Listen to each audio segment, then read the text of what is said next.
अमीरुल मोमिनीन ने नाजुल बलागा हिकमत 390 में इंसानी ज़िंदगी के 3 हिस्से बनाए हैं। आइए देखते हैं, आया हम उनके मुताबिक अपनी ज़िंदगी गुजारते हैं या हमने अपनी ज़िंदगी की आप तकसीम की हुई है।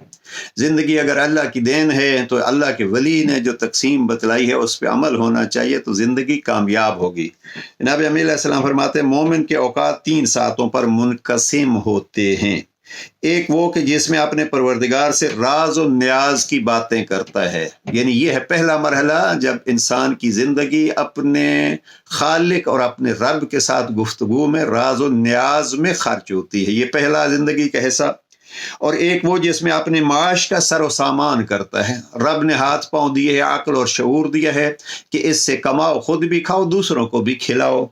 तीसरी चीज़ और एक वो कि जिसमें हलाल और पाकीज़ा लज्जतों में अपने नफ्स को आज़ाद छोड़ देता है, यानी अब रब के साथ राज व न्याज और हलाल कमाई के साथ जो सहूलियात वो हासिल कर सकता है, उन लज्जात दुनियावी जो हलाल के ज़ुमरे में आते हैं, उस खालिक की मर्ज़ी के मुताबिक आते हैं, उनसे इस्तेफादा करता है।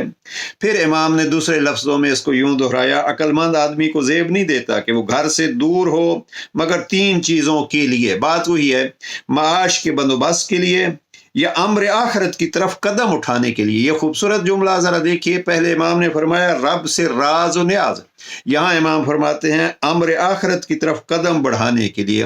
कभी कोई तालिब इल्मी के लिए जाता है, कभी कोई हज के लिए जाता है, उम्रे के लिए जाता है। ये सफ़र और घर से दूरी क्या है? ये आखिरत की कमाई के लिए है। और तीसरी चीज़ जो इमाम ने फरमाई है, या ऐसी लज्जत अंदोज़ी के लिए कि जो हराम न हो।